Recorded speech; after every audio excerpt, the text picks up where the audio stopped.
Pour la bande originale du jeu, on a essayé d'être... For the soundtrack of the game, we tried to be very close to what is done in film. We were constantly asking at each place in the game, why are we putting music here? What is it going to say? So we focused the music on bringing emotion, which is interactive, and supports the character's arc. I'm sorry, honey. I'm sorry. I'm sorry.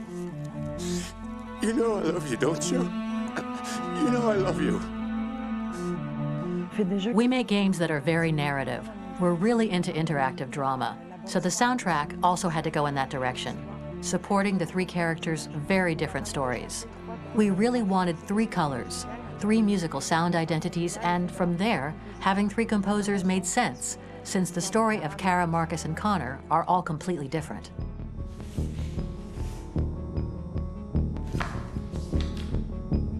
You recognize him?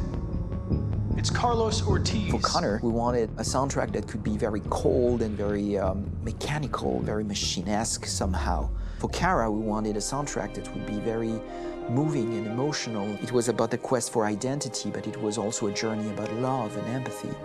And for Marcus, we wanted something epic, something that would really represent the grand aspect of his quest. And we were very fortunate to find three incredibly talented composers, and working with them has been a dream, honestly.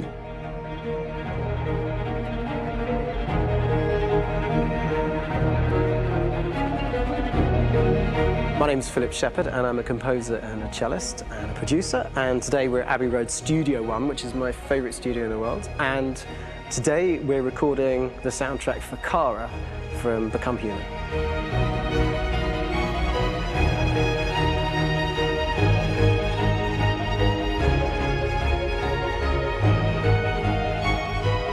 So when I compose a big project, I often travel just to kind of get out, and get some fresh air and some inspiration.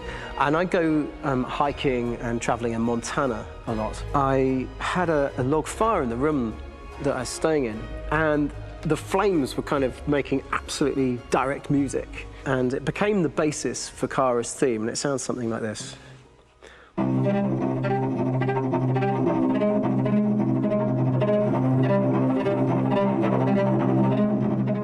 Now, over the top of that, I found a little theme that just seemed to fit over the top, which is taking Kara's name, Kara, and just using like a two-syllable motif, and it sounds like this.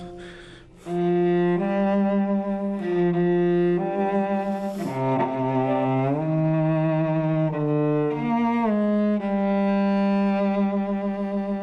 going to pull through this, Alice.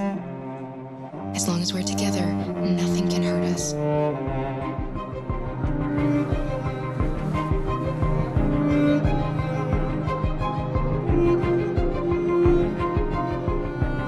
And all the time that's fitting over.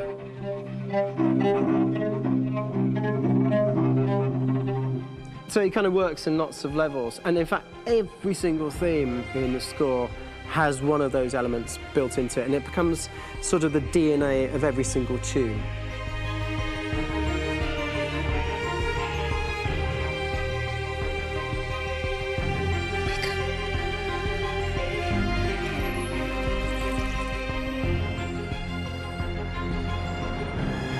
For me, writing this theme for Kara, I actually had to tap into what it feels like to be a father to daughters. I really had to tap into everything I feel about my daughters and thinking, well, if I had to write music for them and that sense of trying to protect them but also give them the freedom, that's totally where it came from. Because each composer has been given the sort of narrative responsibility for very different characters, I haven't had to sort of go into other styles. I can actually be very loyal to this particular character and sort of hopefully encapsulate her. But it means also I've suddenly become very connected to this character. And if for some reason it goes to game over earlier, I'm getting mortified, you know? They're over there! Starting a new project, for me personally, it's always finding the right tone, finding the right color, I like to call it. For me, it's finding that right texture that actually sits against picture really well. One of the biggest things is I created custom instruments for Connor.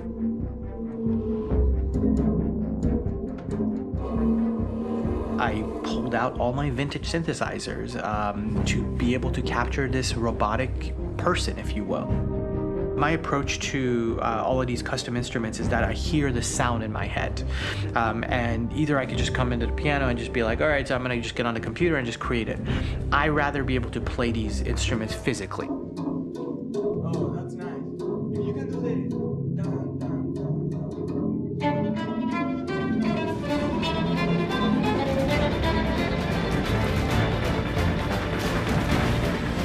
As soon as you see Connor the first time, there is a really interesting thematic idea that you hear, and that's just made out of a Moog synthesizer, but completely manipulated in multiple ways. And it's robotic. It has a little bit of an emotional to it. He's on his mission, so you feel that as well. So it just kind of gives you that cold, motionless, with a mission in hand that you kind of feel throughout the whole thing.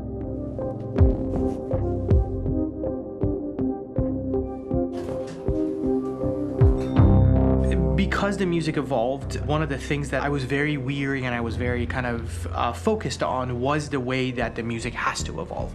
So my idea behind it was that Connor is a singular android that could at any point become a deviant or could actually stay as an android. So I created a more or less an Connor theme, and then I was able to just manipulate it in different aspects of it. Is everything okay, Lieutenant? Chris was on patrol last night. He was attacked by a bunch of deviants.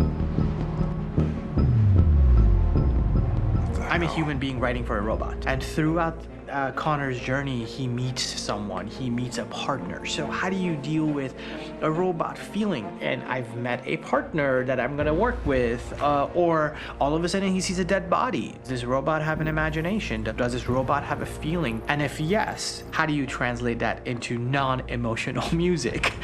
So it basically at any point I was just like, I can't do this, and then I just do it.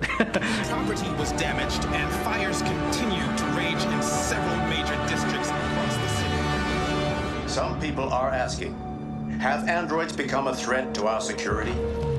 When I first started really digging in on Marcus, the one thing that I really tried to capture was the transformation process. You know, Marcus is this android that evolves over the course of the game and really goes from kind of figuring out that he's more than just an android. You know, he's starting to develop kind of a human soul in a way. Try to imagine something that doesn't exist, something you've never seen. Now concentrate on how it makes you feel and let your hand drift across the canvas.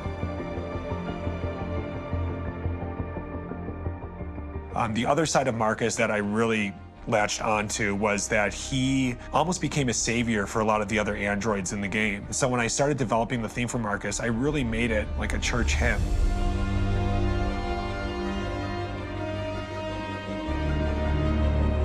I wanted it to be very simple. I wanted to make it a chordal melody. I really wanted to make it almost like a Bach hymn. The tough thing with that is it had to be recognizable. If I made it too complex from a harmonic standpoint, it would be hard, I think, for people to kind of pick it out and recognize it. It's very acoustic derived, but it's also been treated with a lot of effects and things to kind of put it into the space that I felt the sound should be in. It can be beautiful, it can be haunting, it can be extremely powerful from an action standpoint, and I'm really happy with the way it turned out. The music is there, but it's subliminal and it's emotional, and people are feeling it, and it's not distracting. And that's tricky with a game like this, where you have to have a lot of ins and outs like that, where the music kind of has to get in and out of these moments. This is a war we're fighting with the humans. If we fail, they'll destroy us. I think the game's been put together so well where I just wanted to make sure that I wasn't ruining the emotion.